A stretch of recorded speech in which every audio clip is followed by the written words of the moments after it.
ஆசீர்வதிக்கும் தேவன் நம்மை ஆசீர்வதிப்பாரே.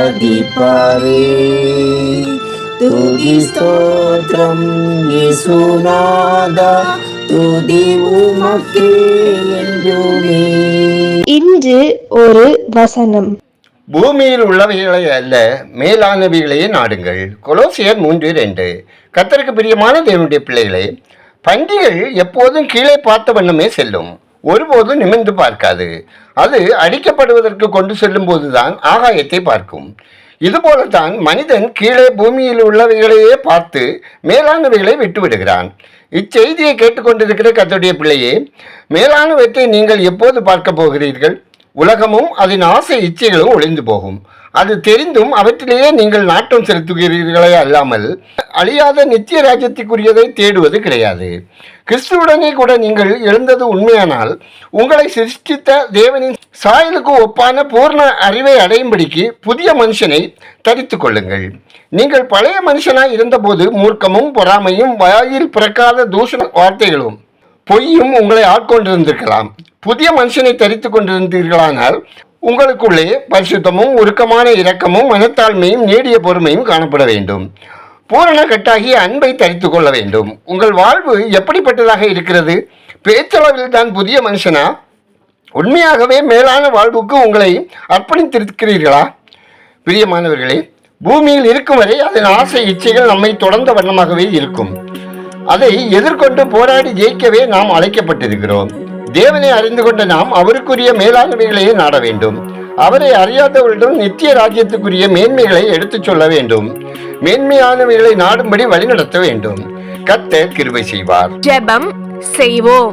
எங்களை அதிகமாய் நேசிக்கும் பரலோக பிதாவே, அப்பா, நாங்கள் எப்போதும் இம்மண்ணுக்குரியவைகளில் எங்களது நாட்டத்தை செலுத்தாமல் நித்தியமான உன்னதமான மேலான காரியங்களை நோக்கி பார்க்க எங்களுக்கு உதவி செய்தள்ள வேண்டும் என மன்றாடுகிறோம். ஆண்டவரே, உங்க அன்பு பிள்ளைகள் அனைவரும் பாவத்துக்கு செத்து நீதிக்கு பிழைக்கத்தக்கதாக தேவரீர் அனுகிரகம் தந்தள்ளி குடும்பங்களிலே தேவ சமாதான நிறைவாய் பெருகி ஆசீர்வாதமாய் வாழவும், இல்லங்களிலும் உள்ளங்களிலும் இரட்சிப்பின் கம்பீர சத்தம் உண்டாயிருக்கவும், ஒவ்வொருவரின் வேலை, தொழில், வியாபாரம், விவசாயம் ஆசீர்வதிக்கப்படவும், நன்மை செய்கிறவர்களாய் வாழவும் ஜெபிக்கிறோம். ஆண்டவரே, 12ஆம் வகுப்பு மற்றும் 10ஆம் வகுப்பு தேர்வு முடிவுகளை பெற்ற மாணவர்களுக்கு மேற்கல்விக்கு அவர்கள் விரும்புகிற பாடங்கள் படிப்பதற்கும் தேர்ச்சியின் அடைந்து மறுதேர்வுக்கு ஆயத்தப்படுகிற பிள்ளைகள் திடநம்பிக்கையோடு மறுதேர்விலே வெற்றி பெற்று சந்தோஷமாக வாழவும் தேவன் கிருபை தந்தல்ல ஜெபிக்கிறோம். ஆண்டவரே, மாணவர்கள் முதியவர்கள் வரைக்கும் போதைப் பொருட்களுக்கு அடிமைப்படுத்தி வாழ்வை நாசமாக்கும் பிசாசின் கிரியைகள் அழிக்கப்படவும், போதைப் பொருட்களை கடத்தி லாபம் ஈட்டும் நபர்கள்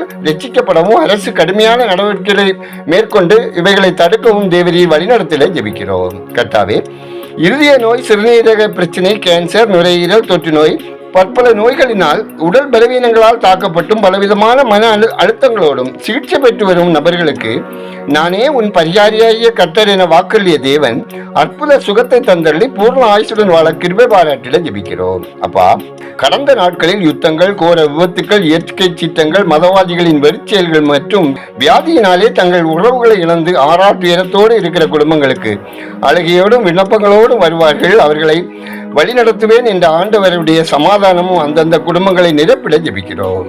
கர்த்தாவே, தமிழ்நாட்டில் ஆட்சி புரிபவர்களுக்கு வேண்டிய நல்ல ஞானம், ஆலோசனை, சுகம், பாதுகாப்பு தந்தள்ளி மாநிலத்தை சிறந்த முன்னேற்ற பாதையில் நடத்திட தேவன் கிருபை தந்தல்ல ஜெபிக்கிறோம். கர்த்தாவே, இந்த நாளில் பிறந்த நாளை, திருமண நாளை கொண்டாடும் ஒவ்வொருவரையும் தேவரீர் ஆசீர்வாதமாய் வாழ இரக்கம் செய்திட வேண்டும் என ஜெபிக்கிறோம். கர்த்தாவே, பயணம் செய்கிறவர்கள் ஆபத்து மோஷங்களுக்கு விலக்கி காக்கப்படவும், கடன் தொல்லையினால் கஷ்டப்படுகிறவர்கள் கடன்களை செலுத்தி தீர்ப்பதற்கான வாய்ப்புகளை ஏற்படுத்தி தரவும், கடலோர கிராம மக்கள் பாதுகாப்பாய் பரிசுத்தமாய் வாழவும், அவர்கள் கையின் பிரயாசங்கள் ஆசீர்வதிக்கப்படவும் தேவன் வழிநடத்திட வேண்டுமாய் ஜெபிக்கிறோம்.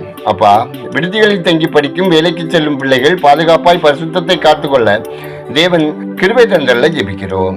மிஷினரிகள், ஊழியர்கள் அவர் தம் குடும்பத்தினர் நலன் காக்கப்படவும், ஆத்ம ஆதாய பணியில் கர்த்தருடைய நாம மகிமைக்கென்று செயல்படவும் உதவும் ஜெபிக்கும் கரங்கள் ஆசீர்வதிக்கப்படவும் ஜெபிக்கிறோம். ஆண்டவரே, எங்கள் தேசம் ஆசீர்வதிக்கப்படவும், மக்கள் இரட்சகரை அறியும் அறிவில் வளரவும், ஆத்ம ஆதாய பணிக்கு இருக்கிற தடைகள் அகலவும், அதிகாரிகள், அமைச்சர்கள் உண்மையை உத்தவமாய் நீதியை நேர்மையுமாய் செயல்படவும், வளமான தேசத்தை உருவாக்கவும், ஊழல், லஞ்சம், அது போதை, அடிமைத்தனம் இல்லாத தேசம் உருவாகவும் தேவன் கிருபை தந்தல்ல ஜெபிக்கிறோம். எங்கள் ஜெபத்தை கேட்பவரே, அதற்கேற்ற பதில் தருகிறவரே, உமக்கு நன்றி சொல்லுகிறோம். துதிகரமையுமே உமக்கே செலுத்துகிறோம். இயேசுவின் நாமத்தில் ஜெபிக்கிறோம் எங்கள் ஜெபங்களும் நல்ல பிதாவே, ஆமேன்.